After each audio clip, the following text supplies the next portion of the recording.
Hello guys, അപ്പൊ ഇന്ന് ഞങ്ങൾ എല്ലാവരും കൂടി പോകുന്നത് ചെന്നൈയിലേക്കാണ്. എന്തിനാ അറിയോ? ബിഗ് ബോസ് ഒന്ന് നേരിട്ട് കാണാൻ വേണ്ടിയിട്ട്.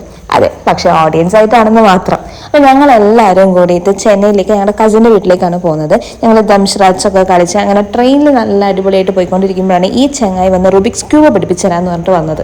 എൻ്റെ ദൈവമേ, ഒരു സാധനം മനസ്സിലാകുന്നുണ്ടായി. ഞങ്ങൾ ഒരുമാതിരി പെട്ട അവസ്ഥയിലായിരുന്നു. അങ്ങനെ പിറ്റേന്ന് രാവിലെ ആയി ട്രെയിനിൽ നിന്ന് ലൈറ്റായിട്ടൊന്ന് ഫ്രഷ് ഒക്കെ ആയിട്ട് ഞങ്ങൾ ചെന്നൈ നഗരത്തിൽ കാലുകുത്തിരിക്കുകയാണ്. അങ്ങനെ ഞങ്ങൾ അവിടുന്ന് ആദ്യം കഴിച്ചത് അവിടുത്തെ ഒരു മുട്ടദോശയായിരുന്നു. ഭയങ്കര ടേസ്റ്റ് ആയിരുന്നു ആ തട്ടുകടയത്തെ മുട്ടദോശ. ഞങ്ങൾക്ക് എല്ലാവർക്കും അതിൻ്റെ ഫാനായി. പിന്നെ ഞങ്ങൾ എല്ലാവരും വീട്ടിൽ വന്ന് കുറച്ചൊന്ന് റെസ്റ്റ് ചെയ്തിട്ടാണ് പിന്നെ ഞങ്ങൾ ബിഗ് ബോസിൽ പോകാൻ വേണ്ടിയിട്ടുള്ള ഒരുക്കങ്ങൾ അങ്ങ് സ്റ്റാർട്ട് ചെയ്തത്. ഇപ്പം ഞങ്ങൾ പോയിക്കൊണ്ടിരിക്കുന്നത് EVP ഫിലിം സിറ്റിയിലേക്കാണ്. ഞങ്ങളുടെ ചേച്ചിയുടെ ഫ്ലാറ്റിൽ നിന്നും EVP ഫിലിം സിറ്റിയിലേക്ക് ഏകദേശം 1 hour ഡ്രൈവ് ഉണ്ടായിരുന്നു. അപ്പം ഞങ്ങൾ എല്ലാവരും കൂടി കാറിലാണ് പോയത്. ഇതാണ് EVP film city at Chennai. ഇവിടെയാണ് മിക്കവാറും എല്ലാ ഷൂട്ട്സും നടക്കുന്നത്. ബിഗ് ബോസ് ഒന്ന് നേരിൽ കാണുക എന്നുള്ളത് ഞങ്ങളുടെ എല്ലാവരുടെയും ഒരു ആഗ്രഹമായിരുന്നു. അപ്പം അതുകൊണ്ട് തന്നെ അതിൻ്റെ ഒരു എക്സൈറ്റ്മെന്റ് ഞങ്ങളുടെ എല്ലാവരുടെയും മുഖത്തുണ്ട്. ഞങ്ങൾ അവിടെ എത്തുന്ന സെയിം ടൈം തന്നെയാണ് ലാലേട്ടൻ്റെ വണ്ടി അവിടെ എത്തിയിരിക്കുന്നത്. അങ്ങനെ ലാലേട്ടൻ്റെ വണ്ടി ഒന്ന് നേരിൽ കാണാൻ പറ്റിയല്ലോ എന്നുള്ള സന്തോഷത്തിലായി പിന്നെ ഞങ്ങൾ ഈ കാണുന്നതാണ് ബിഗ് ബോസ് ഹൗസ്. ഇവിടെ നമ്മൾ വന്നതിന് ശേഷം നമ്മുടെ ഫോൺസ് എല്ലാം അവിടെ എടുത്തു വെച്ചിട്ടുണ്ടായിരുന്നു. പിന്നെ നമുക്കത് റിട്ടേൺ ചെയ്തിട്ടുണ്ടായിരുന്നില്ല. പിന്നെ ഈ ഷൂട്ടിങ്സും കാര്യങ്ങളൊക്കെ കഴിഞ്ഞതിന് ശേഷം മാത്രമാണ് ഫോൺസ് റിട്ടേൺ ചെയ്തിരിക്കുന്നത്. അതിനു മുമ്പ് ഞങ്ങൾക്ക് പറ്റുന്ന രീതിയിലുള്ള ഫോട്ടോസും വീഡിയോസും ഒക്കെ ഞങ്ങൾ എടുത്തിട്ടുണ്ടായിരുന്നു.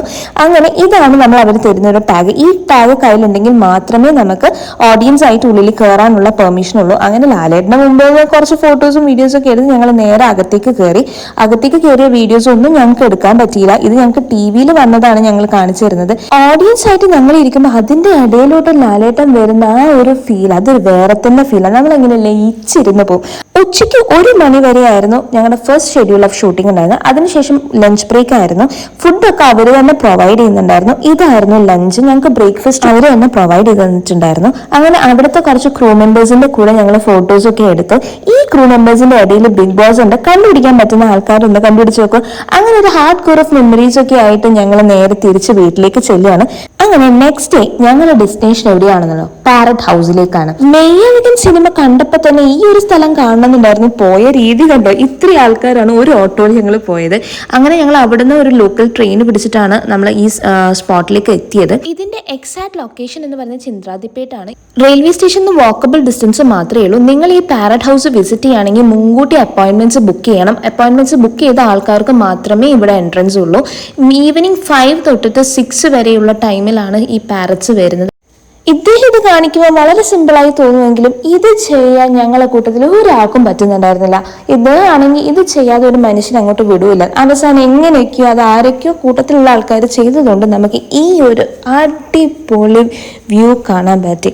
എത്ര പാരറ്റ്സാണെന്ന് അറിയാം അവിടെ ഉള്ളത്.